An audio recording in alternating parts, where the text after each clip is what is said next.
Assalamualaikum warahmatullahi wabarakatuh.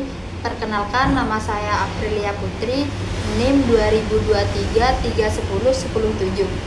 Di sini saya akan membahas materi artikel yang berjudul Implementasi Kebijakan Publik, Teori, Konsep, dan Studi Kasus. Garis kebijakan publik merupakan output utama dari pemerintah. Karena itu, fokus utama administrasi publik adalah kebijakan publik. Administrasi publik dipandang sebagai proses di mana sumber daya dan personal publik diorganisir dan dikoordinasikan, mengimplementasikan dan mengelola keputusan-keputusan dalam kebijakan publik. Kebijakan publik adalah pemanfaatan yang strategis terhadap sumber daya strategis, terhadap sumber daya yang ada, memecahkan masalah-masalah publik. Kebijakan publik merupakan suatu bentuk intervensi kepentingan masyarakat bahwa mereka dapat hidup dan berpartisipasi dalam pemerintah secara realita.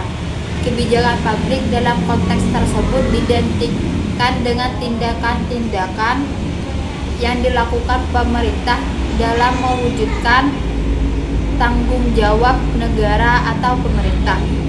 Pemerintah pada dasarnya dapat disebut sebagai suatu kebijakan publik.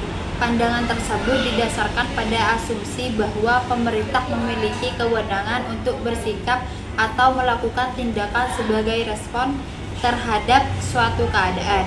Berbagai kegiatan dengan implementasi yang diarahkan pada realisasi program. Dalam hal ini, administrator mengatur cara untuk mengorganisir, menginterpretasikan, dan menerapkan kebijakan yang telah diseleksi. Implementasi merupakan tahap merealisasi tujuan program. Perlu diperhatikan adalah persiapan implementasi, yaitu memikirkan dan menghitung secara matang berbagai kemungkinan keberhasilan dan kegagalan, termasuk hambatan atau peluang-peluang yang ada dan kemampuan organisasi yang diserahi tugas untuk melaksanakan program implementasi kebijakan. Kebijakan merupakan pelaksanaan dari apa yang telah diputuskan legislatif atau para pengambil keputusan sehingga kurang berpengaruh terhadap dalam kenyataan. Dapat kita lihat sendiri bahwa betapapun hebatnya suatu rencana program atau kegiatan, tetapi apabila itu tidak direalisasikan dengan baik dan benar, maka program atau konsep-konsep mengenai kebijakan, konsep ini menunjukkan bahwa perhatian kita dalam mempelajari kebijakan publik seharusnya ditunjukkan pada apa yang senyatanya dilakukan oleh pemerintah, bukan sekedar apa yang ingin dilakukan atas dasar pengertian kebijakan publik yang telah disebutkan di atas.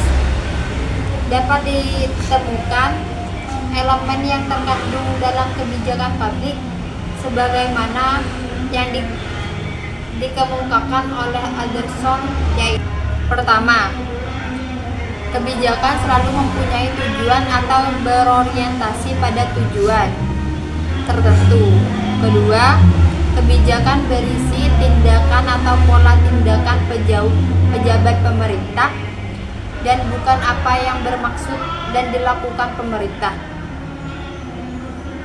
Keempat, kebijakan publik bersifat positif atau mengenai tindakan pemerintah mengenai suatu masalah tertentu dan bersifat negatif.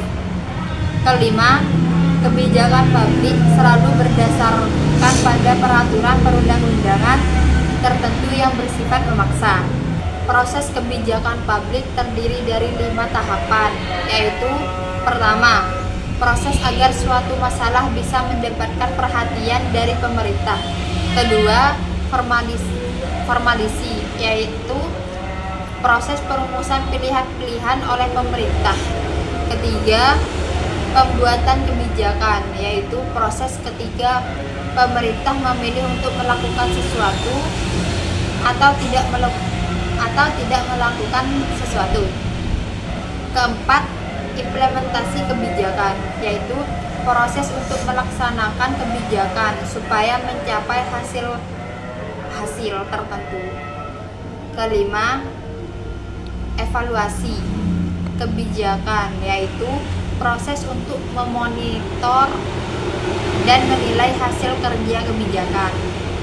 Kemudian, kebijakan yang lebih bersifat ilmiah dan sistematis cenderung sependapat dengan pandangan Aston yang mengartikan kebijakan publik sebagai kebijakan yang dikembangkan dan dirumuskan oleh instansi serta pejabat-pejabat pemerintah lebih lanjut. Wahab menjelaskan pengertian tersebut membawa aplikasi kepada kebijakan negara, yaitu pertama, kebijakan negara lebih merupakan tindakan yang mengarah pada tujuan daripada perilaku atau tindakan. Assalamualaikum warahmatullahi wabarakatuh.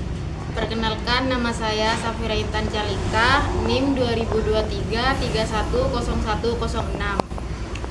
Di sini saya akan menjelaskan artikel saya yang berjudul Strategi dan Implementasi Kebijakan Program Sustainable Development Goals atau biasa disingkat dengan SDGs untuk pengentasan kemiskinan desa. Sustainable Development Goals merupakan suatu program yang berorientasi pada pembangunan, khususnya pembangunan manusia. Dengan adanya program SDGs, maka masyarakat desa dapat mengidentifikasi karakteristik prioritas sesuai dengan tingkat permasalahan yang sedang dialami oleh masyarakat. Dengan mengetahui kondisi dan kebutuhan masyarakat di desa, nantinya akan memajukan kesejahteraan di desanya. Di sini ada beberapa tujuan terbentuknya program SDGs. Yang pertama adalah meningkatkan pertumbuhan ekonomi yang berkelanjutan. Hal ini bertujuan untuk memastikan bahwa pembangunan tidak hanya mementingkan keuntungan atau pertumbuhan yang cepat, tetapi juga mempertimbangkan dampak jangka panjang yang berkelanjutan. Yang kedua adalah memberikan kesempatan kerja yang produktif dan menyeluruh serta pekerjaan yang layak bagi semua. Hal ini bertujuan untuk menciptakan kesempatan kerja yang adil dan upah yang layak bagi masyarakat tanpa memandang latar belakangnya. Yang ketiga adalah membangun infrastruktur yang tangguh. Hal ini bertujuan untuk pembangunan infrastruktur yang kuat dan tahan terhadap berbagai ancaman seperti bencana alam ataupun perubahan iklim, sehingga pembangunan tidak merusak lingkungan atau merugikan masyarakat. Contohnya, pada pembangunan jembatan dan jalan raya dibuat tahan lama agar bisa menahan banjir dan juga gempa bumi. Yang keempat adalah memberikan persediaan dalam mengakses keadilan bagi semua. Hal ini bertujuan untuk menciptakan sistem hukum dan adil yang mudah diakses oleh semua orang. Contohnya adalah pemerintah menyediakan bantuan hukum atau pengacara gratis bagi masyarakat yang kurang mampu agar mereka bisa mendapatkan pendampingan dalam proses hukum. Kemiskinan masih menjadi suatu isu utama bagi negara berkembang seperti Indonesia. Kemiskinan dapat dilihat dari yang pertama, indikator kesehatan yang buruk. Orang-orang yang hidup dalam kemiskinan biasanya memiliki asupan gizi yang buruk dan tempat tinggal yang tidak layak, sehingga mereka rentan terhadap penyakit. Contohnya, banyak anak-anak yang tinggal di daerah pedesaan atau terpencil mengalami ketergantungan pertumbuhan karena keterbatasan gizi dan akses layanan kesehatan dan ketidakmampuan untuk membeli pembayaran asupan kesehatan.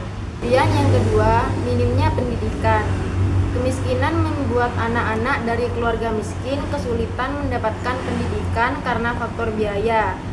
Contohnya, banyak anak-anak yang putus sekolah dan mereka terpaksa membantu orang tuanya untuk bekerja. Yang ketiga adalah standar hidup yang kurang memadai.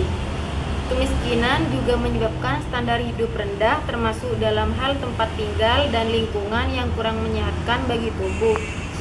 Yang keempat adalah minimnya pendapatan. Pendapatan yang rendah akan membuat mereka sulit memenuhi kebutuhan dasar seperti makanan, pakaian, dan juga pendidikan. Contohnya, banyak buruh pekerja pabrik yang bekerja di lingkungan kurang menyehatkan dan berbahaya bagi kesehatan tubuh, sehingga membuat mereka rentan terkena penyakit dan kecelakaan saat bekerja. Dan yang terakhir adalah ketidakberdayaan. Orang-orang yang mengalami kemiskinan seringkali merasa tidak memiliki kendali atas kehidupan mereka karena kekurangan akses pendidikan dan juga pekerjaan yang layak, sehingga mereka kesulitan untuk keluar dari garis kemiskinan. Pembahasan selanjutnya adalah implementasi kebijakan yang efektif memerlukan 6 syarat utama agar tujuan kebijakan dapat tercapai. Yang pertama adalah standar dan tujuan serta ukuran dari tujuan kebijakan yang ingin dicapai. Standar ini memberikan arahan yang jelas bagi pelaksana tentang apa yang harus dicapai dan bagaimana mengevaluasi kebijakannya. Yang kedua adalah sumber daya keuangan. Hal ini sangat penting untuk mendukung implementasi kebijakan, baik untuk pembiayaan dan juga kelengkapannya. Yang kedua adalah sumber daya dan keuangan. Hal ini sangat penting untuk mendukung implementasi kebijakan, baik untuk pembiayaan yang dibutuhkan. Yang ketiga adalah karakteristik dari organisasi yang menjadi pelaksana. Organisasi pelaksana kebijakan perlu memiliki kapasitas, struktur yang jelas, dan sumber daya manusia yang kompeten untuk melaksanakan kebijakan tersebut. Keempat adalah komunikasi yang terjalin antara organisasi dan dukungan penguatan dari lintas stakeholder. Komunikasi yang baik antar organisasi pelaksana kebijakan dan para pemangku kepentingan sangat penting untuk didukung oleh pihak-pihak terkait. Contohnya dalam program penanggulangan bencana. Yang kelima adalah sikap dan pelaksana. Jika pelaksana kebijakan berkomitmen dan memiliki sikap positif terhadap kebijakan tersebut, maka kemungkinan berhasilnya kebijakan lebih besar. Yang keenam adalah kondisi ekonomi, sosial, dan juga politik. Stabilitas politik dan ekonomi akan mempermudah pelaksanaan kebijakan karena pelaksanaan dan masyarakat lebih siap menerimanya, serta kebijakan dapat berjalin tanpa hambatan. Pembahasan selanjutnya adalah untuk mengimplementasikan program Sustainable Development Goals di desa dan mengurangi kemiskinan. Ada 3 langkah penting yang perlu dilakukan sesuai dengan tujuan SDGs. Yang pertama adalah meningkatkan pendapatan penduduk miskin. Dengan meningkatkan pendapatan, masyarakat dapat memenuhi kebutuhan hidup sehingga tingkat kemiskinan berkurang.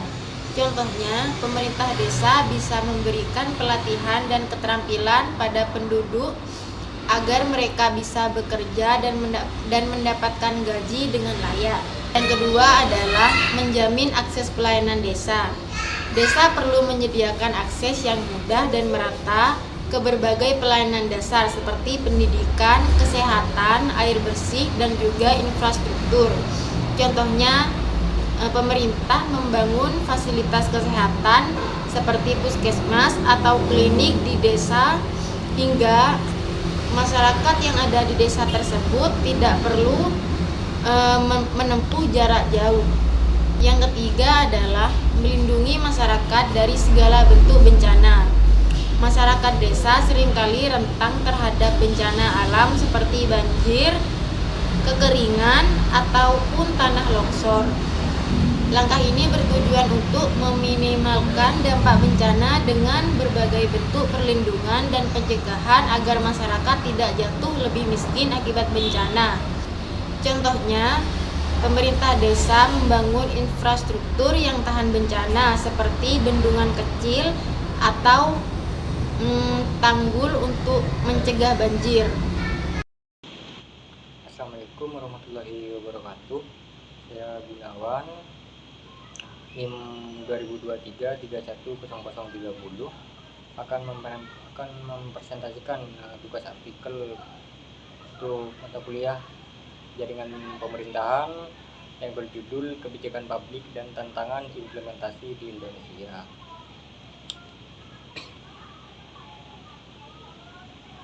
Yang pertama, implementasi kebijakan publik. Konsep implementasi kebijakan publik mengacu pada proses memberikan efek praktis kebijakan yang telah diadopsi oleh aparat administratif yang tepat.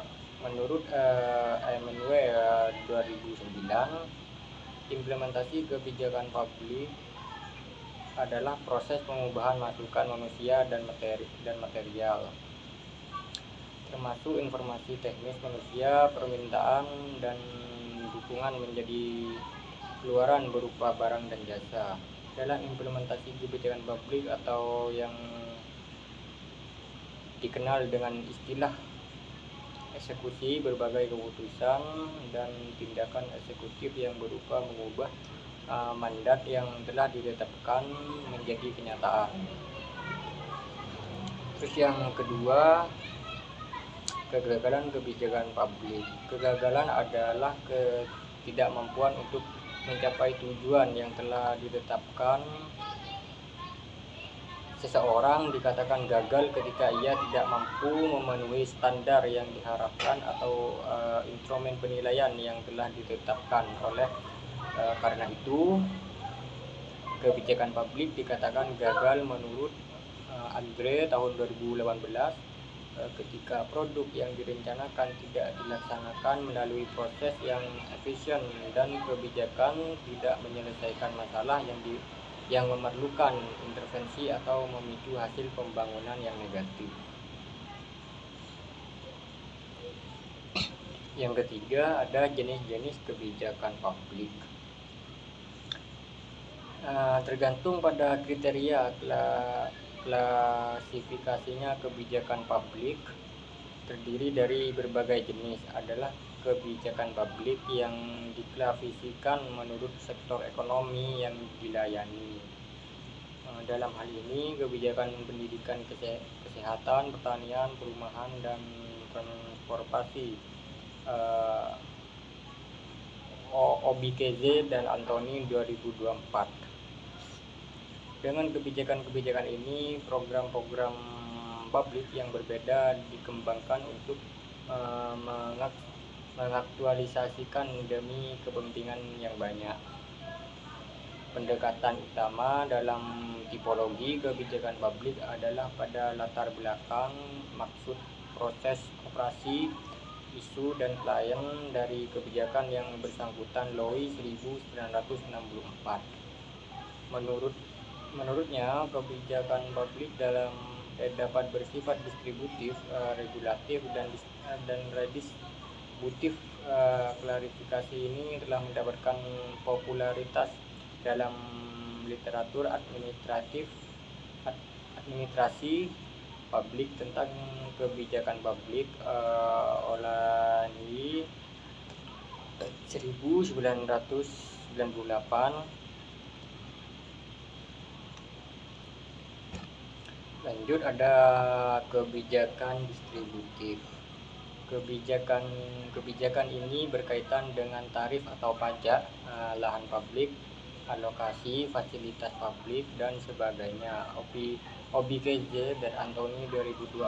Kebijakan semacam ini memerlukan pembagian atau alokasi tambahan dalam unit per unit ke berbagai sektor ekonomi serta individu dan institusi. Alokasi manfaat ini dilakukan secara terus-menerus dan didasarkan pada ketidakberpihakan dan keadilan sehingga setiap orang memiliki harapan yang baik untuk menerima bagian yang adil. Oleh karena itu, hanya ada sedikit atau bahkan tidak ada sama sekali, artinya rumah tangga A yang mendapatkan penerangan tidak menghalangi rumah tangga B untuk menikmati penerangan yang sama. Dan ada kebijakan peraturan. Kebijakan ini melibatkan penetapan standar dan aturan untuk membatasi kegiatan beberapa kelompok dan masyarakat untuk mencegah konsekuensi yang tidak diinginkan dari tindakan atau kelambanan mereka. Agam Puan 1991, kebijakan-kebijakan ini dimaksud untuk mengendalikan aktivitas berbagai kelompok dalam masyarakat, seperti halnya kebijakan redistributif. Ketegangan dan konflik muncul karena mereka yang perilaku diatur atau dikurangi biasanya menentang hukum atau kerangka kerja tersebut, sementara mereka melihat aktivitas kelompok yang dilarang dikontrol sebagai ancaman merayakan peraturan tersebut. Berbagai badan pengaturan pemerintah mulai beroperasi untuk menegakkan kebijakan regulasi. Badan Narkotika Nasional BNN. Terus ada kebijakan ekstraktif.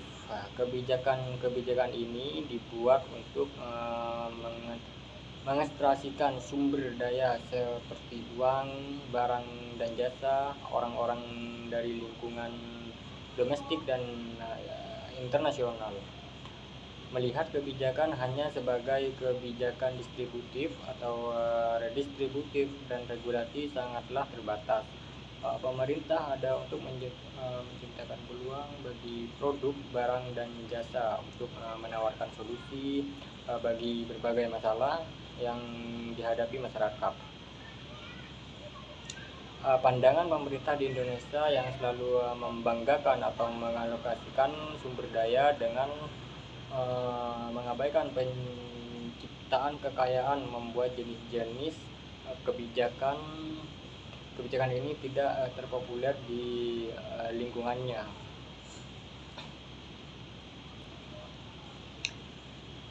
Kebijakan simbolis. Beberapa kebijakan dan program dibuat untuk mempromosikan perilaku atau tindakan tertentu. Hal ini dilakukan dalam membentuk pemberian penghargaan untuk menunjukkan sikap tertentu. Seperti namanya, kebijakan ini memiliki tujuan simbolis. Hal tersebut merupakan dorongan bagi warga negara untuk berperilaku sesuai dengan yang diinginkan, dan seringkali untuk membangun rasa kebersamaan dan identitas bersama, atau untuk merayakan karakter yang patut diteladani. Obama Monyi dan IB 2014. Kebijakan Indonesia yang mengharuskan penghargaan jasa nasional kepada individu yang memiliki kontribusi yang dapat dibedakan kepada negara bangsa termasuk dalam jenis ini.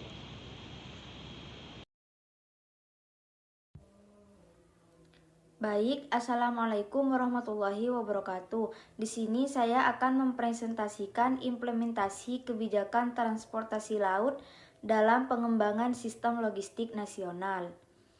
Implementasi kebijakan transportasi laut dalam pengembangan sistem logistik nasional bertujuan untuk memaksimalkan peran laut sebagai jalur utama distribusi barang di Indonesia.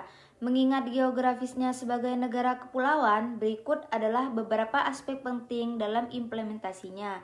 Ada 7 aspek, di mana poin pertama yaitu pengembangan infrastruktur pelabuhan. Pelabuhan adalah titik utama dalam rantai logistik laut. Pemerintah perlu membangun dan memperluas pelabuhan utama dan pelabuhan penumpangan untuk meningkatkan kapasitas logistik nasional. Pengembangan infrastruktur pelabuhan meliputi pembangunan dermaga baru, peningkatan fasilitas bongkar muat, serta pembangunan gudang dan area penampung barang. Selain itu, digitalisasi di pelabuhan seperti penerapan smart port mempercepat proses administrasi dan mengurangi waktu tunggu. Dan yang kedua yaitu optimalisasi tol laut. Kebijakan tol laut bertujuan untuk menghubungkan pelabuhan-pelabuhan di daerah terpencil dengan pelabuhan utama di kota besar, mengurangi disparitas harga barang dan memperlancar distribusi kebutuhan pokok ke seluruh Indonesia. Pemerintah terus memperluas rute tol laut dan memperbarui jadwal kapal, serta mengintegrasikan dengan program subsidi agar pelayanan lebih terjangkau dan efektif.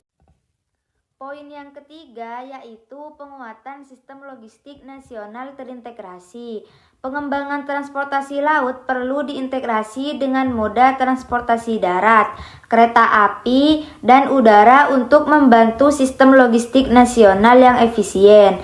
Hal ini mencakup pembangunan depot, jalur kereta, dan akses dari pelabuhan ke pusat distribusi barang, sehingga barang dapat didistribusikan dengan cepat ke seluruh negara.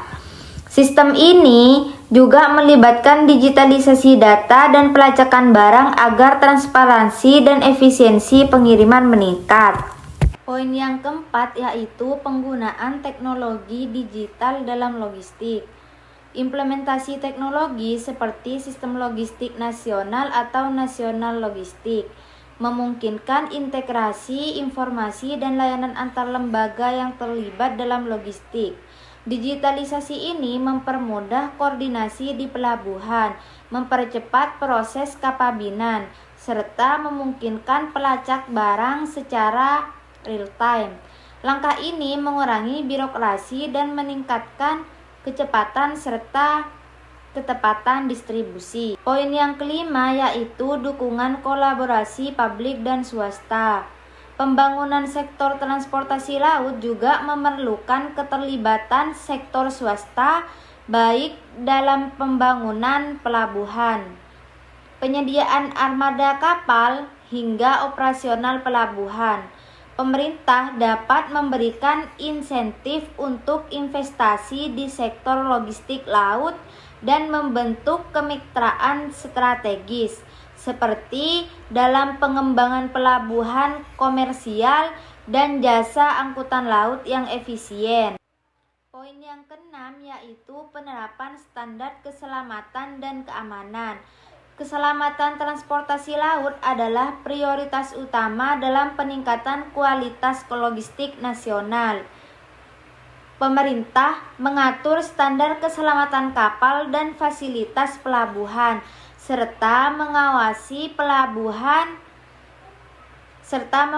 pelabuhan operator terhadap peraturan internasional seperti SOLAS, Safety of Life at Sea. Pelatihan untuk kru dan pekerja pelabuhan juga penting agar keselamatan operasional dan perlindungan lingkungan laut tetap terjaga. Dan poin yang terakhir yaitu peningkatan daya saing dan efisiensi biaya logistik. Dengan optimalisasi kebijakan transportasi laut, biaya logistik nasional diharapkan dapat dikurangi yang akan mendorong daya saing produk Indonesia di pasar internasional. Kebijakan ini melibatkan pemberian subsidi bagi rute laut tertentu, penetapan tarif yang kompetitif, dan penyederhanaan perizinan meningkatkan efisiensi biaya dalam rantai pasok nasional. Melalui implementasi kebijakan transportasi laut yang komprehensif, Indonesia dapat memperkuat konektivitas antar pulau, peningkatan distribusi barang secara merata, dan mendorong pertumbuhan ekonomi di seluruh wilayah, terutama di daerah-daerah yang sebelumnya sulit dijangkau oleh moda transportasi lainnya. Assalamualaikum warahmatullahi wabarakatuh. Perkenalkan, saya Meyari Ananda. Saya di sini akan menjelaskan implementasi kebijakan publik. Apa itu implementasi kebijakan publik? Implementasi kebijakan publik adalah upaya untuk mewujudkan tujuan kebijakan melalui pelaksanaan keputusan pemerintah. Selanjutnya ada model-model implementasi kebijakan publik yang menyoroti berbagai pendekatan, yaitu yang pertama ada model Van Meter dan Van Horn, yang kedua ada model Masmanian dan Sabatir, yang ketiga ada model Grindel, yang keempat ada model Edward, yang lima ada model dan lainnya. Saya akan menjelaskan tentang model-model yang saya sebutkan tadi. Yang pertama, menjelaskan implementasi secara linear dipengaruhi oleh variabel seperti aktivitas, implementasi, dan komunikasi antar organisasi.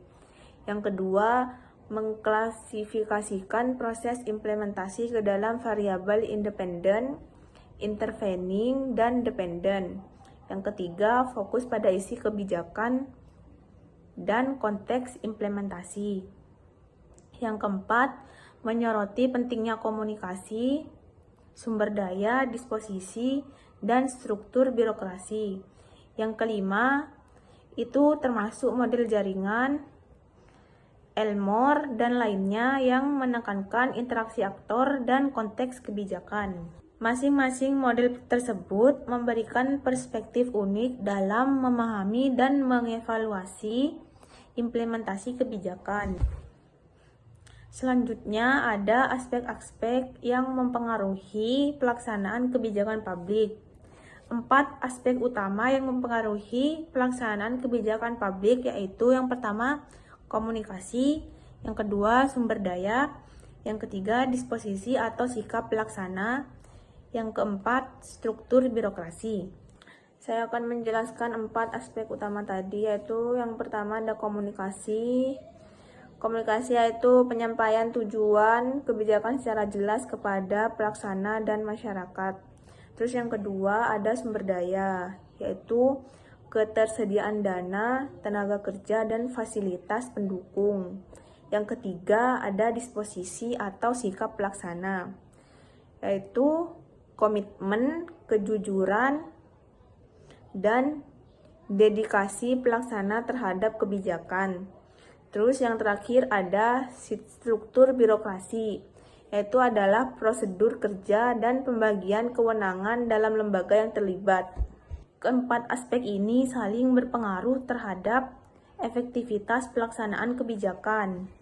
Baik, hanya itu saja yang dapat saya sampaikan, kurang lebihnya mohon maaf. Wassalamualaikum warahmatullahi wabarakatuh. Assalamualaikum warahmatullahi wabarakatuh. Saya Yoga Putra Brandana. Saya akan mempresentasikan faktor birokrasi memegang peran yang sangat penting dalam keberhasilan kebijakan publik. Yang pertama, 1. Efisiensi dan keterlibatan administratif. Birokrasi yang terorganisir dengan baik dapat memastikan pelaksanaan kebijakan berjalan dengan efisien, terstruktur, dan sesuai dengan prosedur yang ditetapkan. Sebaliknya, birokrasi yang kurang efisien atau penuh dengan prosedur yang berbelit-belit dapat memperlambat implementasi kebijakan dan bahkan menciptakan hambatan-hambatan yang tidak perlu. 2. Kepemimpinan dan komitmen. Keberhasilan kebijakan sangat bergantung pada kualitas kepemimpinan dalam birokrasi. Pemimpin yang memiliki komitmen terhadap kebijakan yang dijalankan dapat mendorong seluruh birokrasi untuk bekerja secara lebih maksimal. Sebaliknya, kurangnya kepemimpinan yang jelas atau pengaruh birokrasi yang negatif dapat menghambat pelaksanaan kebijakan. 3. Sumber daya manusia atau SDM.